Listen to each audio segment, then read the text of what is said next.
A warm welcome to this week's Big Q, and joining us in the studios is the Chief Executive Officer of Rwanda Development Board, RDB, Mr. Francis Gatare. You're welcome to the studios.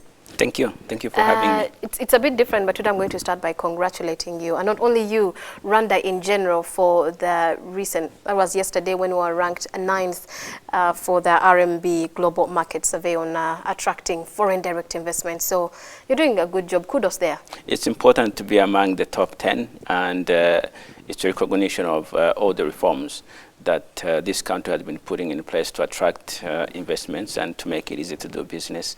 So we are indeed very happy, and it's good news for our country. Good. And now I'm going into the questions of the audience, some of the questions that they sent. I'm going to start with the questions of both Mutasa, Stephen, and Ben Gasore, because they were sort of interlinked. How is the new investment code going to attract more foreign direct investment into Rwanda? The new investment code is very important for us, and we believe it's going to help push the mile in attracting foreign direct investment. One, we have put together an investment code that will target larger and bigger projects with more investments by putting in place an incentive that will not only lower their tax obligations but also give them a short holiday, tax holiday. Two is that it's also an investment code that is going to be very useful in facilitating small business owners, particularly local Rwandan business owners. We believe that this investment code is what we needed. Okay, good. We have Manzi Davis, who is asking, what is the situation of doing business reforms, and how is Rwanda likely to rank this year in the World Bank report on the ease of doing business? Very good point. Doing business report has been a very important flagship for the monitoring of improving business climate in our country. Even though it's not the only one, it's a very important one, and we follow it very closely. This year, we are as optimistic as we were last year because of the number of reforms that we have carried out and submitted.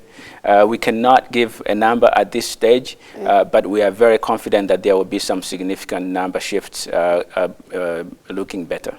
Good. Jackie Ingabire, looking at the current development trends, will Rwanda achieve the middle income status by 2020 as was set out in the National Vision Statement, and what are the likely constraints? Well, there's no question that Rwanda is on the right course towards achieving the targets of our Vision 2020 as set out in 2000. As you know, the #1 target has been the per capita income, yes, which in 2000, when we started implementing this vision, was just about $230. Today, estimated at about $716 US, okay, and the target then had been $900. Now we estimate that by 2020 we shall have exceeded $1,000. So that's one. The second were structural changes within the Rwandan economy. The Vision 2020 aspires to have Rwanda as more knowledge-based, service-led economy. And while in 2000 the service sector was below 10%, today it's getting closer to 50%. So enormous changes that are happening within our economy that by all means assures us and gives confidence that we shall achieve the aspirations of Vision 2020, well ahead, yes, of 20. Yes, there were constraints that we could have seen as obstacles to achieving the Vision 2020, but when you look at the business responses to these constraints, they have indeed turned into opportunities for businesses, and thus leading to the solutions that are helping us have the optimism that I just talked about. Well, ICT is growing so big in our country, Rwanda, and Moses Turatsinze brings in the issue of there was a plan to create a new national ICT agency out of RDB ICT department. Is it still on? Maybe he needs to know how far. Yes, indeed. We are looking at how better to implement ICT and achieve the ICT objectives of our country, and institutional reform is one of them. But at this stage, whether it's going to be another agency or a restructured infrastructure or setup within RDB is still out there, but the conversation is happening. At Tulinda Alan, after Business Easy Start, do you follow up to see if such businesses are successful after 2 to 3 years? And how do you ensure that businesses in Rwanda are sustainable and successful in the country? Let me first start by mentioning that in addition to making it easy to open a business in Rwanda and to do it online, now you can actually have a cup of coffee when you walk into the RDB One-Stop Center. Good. I'm happy to announce that Bourbon has opened the branch into the RDB One-Stop Center.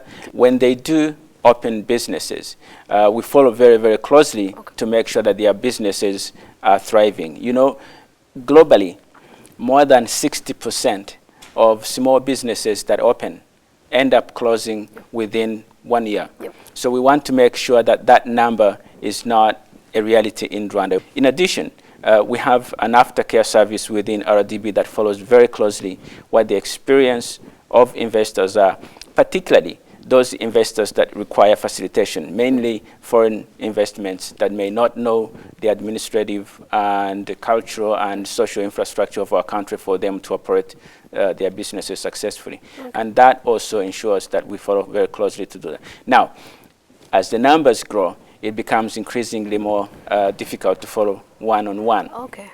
That's why we have created an online platform that businesses can also be able to contact RDB and be able to be in touch with our aftercare service operators. So we believe that with that and the increased integration of technology into this function, we are going to do an even better job. Okay, ending with Kabanguka Nathan, there is a view that wildlife conservation is overshadowed by tourism business, which business actually we are fronting so well, and it seems like Rwanda is doing well in that industry. Don't you think it should be separated from RDB to avoid compromise? I don't believe so. I believe that wildlife conservation and tourism are part and parcel of what sustainable conservation is all about. You see, there is a lot of effort that has gone into conserving not only wildlife, but also our forests, our rivers, our valleys, so that the entire ecosystem that is fragile needs to be protected. To be separated, I think, would be wrong. Thank you very much for your time. Thank you. Thank you very much for your questions. Sending your questions next week. We'll be letting you know who will be coming in, and then you can task them and ask them what is in their docket.